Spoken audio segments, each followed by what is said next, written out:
Hi, I'm John Green. This is Crash Course U.S. History, and huzzah! The Civil War is over! The slaves are free! Huzzah!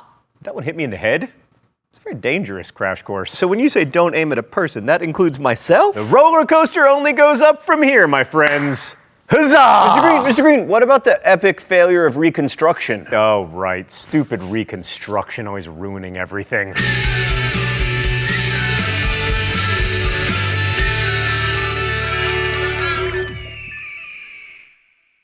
So after the Civil War ended, the United States had to reintegrate both a formerly slave population and a formerly rebellious population back into the country, which is a challenge that we might have met, except Abraham Lincoln was assassinated and we were left with Andrew, I am the third worst president ever Johnson. I'm sorry, Abe, but you don't get to be in the show anymore. So Lincoln's whole post-war idea was to facilitate reunion and reconciliation, and Andrew Johnson's guiding Reconstruction principle was that the South never had a right to secede in the first place. Also, because he was himself a Southerner, he resented all the elites in the South who had snubbed him, and he was also a racist who didn't think that blacks should have any role in Reconstruction. Trifecta! So between 1865 and 1867, the so-called period of presidential Reconstruction, Johnson appointed provisional governors and ordered them to call state conventions to establish new, all-white governments. And in their 100% whiteness and oppression of former slaves, those new governments looked suspiciously like the old Confederate governments they had replaced. And what was changing for the former slaves? Well, in some ways, a lot. Like Fisk and Howard universities were established, as well as many primary and secondary schools, thanks in part to the Freedmen's Bureau, which only lasted until 1870,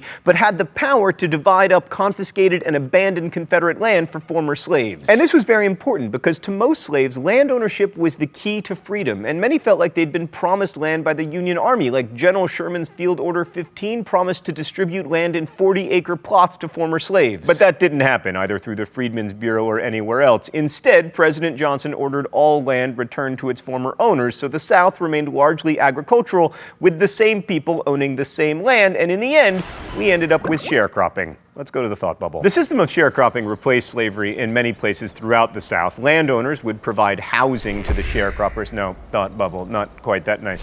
There you go. Also tools and seed, and then the sharecroppers received, get this, a share of their crop, usually between a third and a half, with the price for that harvest often set by the landowner. Freed blacks got to control their work, and plantation owners got a steady workforce that couldn't easily leave because they had little opportunity to save money and make the big capital investments in like land or tools. By the late 1860s, poor white farmers were sharecropping as well. In fact, by the Great Depression, most sharecroppers were white. And while sharecropping certainly wasn't slavery, it did result in a quasi-serfdom that tied workers to land they didn't own, more or less the opposite of Jefferson's ideal of the small, independent farmer. So the Republicans in Congress weren't happy that this reconstructed South looked so much like the pre-Civil War South, so they took the lead in Reconstruction after 1867. Radical Republicans felt the war had been fought for equal rights and wanted to see the powers of the national government expanded. Few were as radical as Thaddeus Tommy Lee Jones Stevens, who wanted to take away land from the Southern planters and give it to the former slaves, but rank-and-file Republicans were radical enough to pass the Civil Rights Bill, which defined persons born in the United States as citizens and established nationwide equality before the law regardless of race. Andrew Johnson immediately vetoed the law, claiming that trying to protect the rights of African Americans amounted to discrimination against white people, which so infuriated Republicans that Congress did something it had never done before in all of American history. They overrode the presidential veto with a 2/3 majority, and the Civil Rights Act became law. So then Congress really had its dander up and decided to amend the Constitution with the 14th Amendment, which defines citizenship, guarantees equal protection, and extends the rights in the Bill of Rights to all the states, sort of. The amendment had almost no Democratic support, but it also didn't need any because there were almost no Democrats in Congress on account of how Congress had refused to seat the representatives from the new all-white governments that Johnson supported. And that's how we got the 14th Amendment, arguably the most important in the whole Constitution. Thanks, Thought Bubble. Oh, straight to the mystery document today? All right. The rules here are simple. I guess the author of the mystery document and try not to get shocked.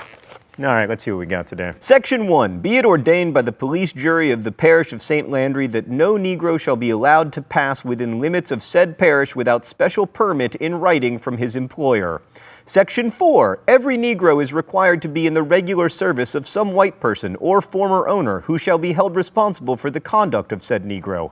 Section 6. No Negro shall be permitted to preach, exhort, or otherwise declaim to congregations of colored people without a special permission in writing from the president of the police jury. Gee, Stan, I wonder if the president of the police jury was white. I actually know this one. It is a black code, which was basically legal codes where they just replaced the word slave with the word Negro. And this code shows just how unwilling white governments were to ensure the rights of new free citizens. I would celebrate not getting shocked, but now I am depressed. So, okay, in 1867, again over Johnson's veto, Congress passed the Reconstruction Act, which divided the South into 5 military districts and required each state to create a new government, one that included participation of black men. Those new governments had to ratify the 14th Amendment if they wanted to get back into the Union. Radical Reconstruction had begun. So in 1868, Andrew Johnson was about as electable in the U.S. as Jefferson Davis, and sure enough, he didn't win. Instead, the 1868 election was won by Republican and former Union General Ulysses S. Grant. But Grant's margin of victory was small enough that Republicans were like, man, we would sure win more elections if black people could vote, which is something you hear Republicans say all the time these days. So congressional Republicans pushed through the 15th Amendment, which prohibited states from denying men the right to vote based on race, but not based on gender or literacy or whether your grandfather could vote. So states ended up with a lot of leeway when it came to denying the franchise to African Americans, which of course they did. So here we have the federal government dictating who can vote and who is and isn't a citizen of a state, and establishing equality under the law, even local laws. And this is a really big deal in American history because the national government became, rather than a threat to individual liberty, the custodian of freedom, as radical Republican Charles Sumner put it. So, but with this legal protection, former slaves began to exercise their rights. They participated in the political process by direct action, such as staging sit-ins to integrate streetcars, by voting in elections,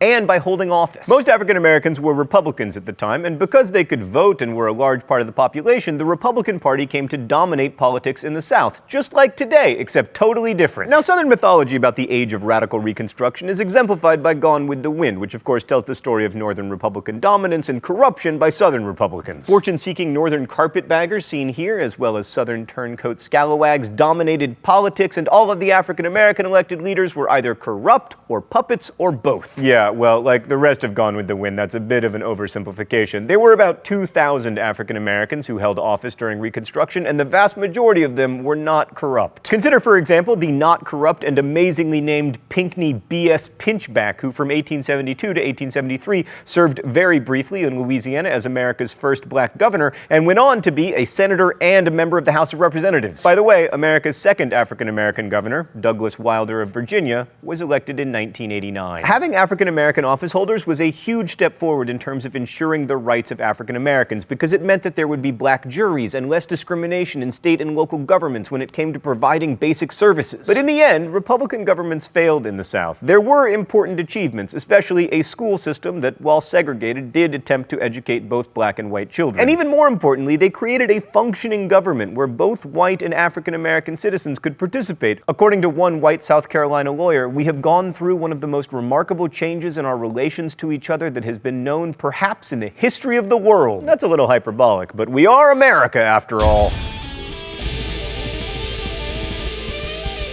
It's true that corruption was widespread, but it was in the North too. I mean, we're talking about governments. And that's not why Reconstruction really ended. It ended because, one, things like schools and road repair cost money, which meant taxes, which made Republican governments very unpopular because Americans hate taxes. And two, white Southerners could not accept African Americans exercising basic civil rights, holding office, or voting. And for many, the best way to return things to the way they were before Reconstruction was through violence. Especially after 1867, much of the violence directed toward African Americans in the South was politically motivated. The Ku Klux Klan was founded in 1866, and it quickly became a terrorist organization targeting Republicans, both black and white, beating and murdering men and women in order to intimidate them and keep them from voting. The worst act of violence was probably the massacre at Colfax, Louisiana, where hundreds of former slaves were murdered. And between intimidation and emerging discriminatory voting laws, fewer black men voted, which allowed white Democrats to take control of state governments in the South and returned white Democratic congressional delegations to Washington. These white Southern politicians called themselves redeemers because they claimed to have redeemed the South from Northern Republican corruption and black rule. Now, it's likely that the South would have fallen back into Democratic hands eventually, but the process was aided by Northern Republicans losing interest in Reconstruction. In 1873, the U.S. fell into yet another not quite great economic depression, and Northerners lost the stomach to fight for the rights of black people in the South, which, in addition to being hard, was expensive. So by 1876, the supporters of Reconstruction were in full retreat and the Democrats were resurgent, especially in the South. And this set up one of the most contentious elections in American history. The Democrats nominated New York Governor and NYU Law School graduate Samuel Tilden.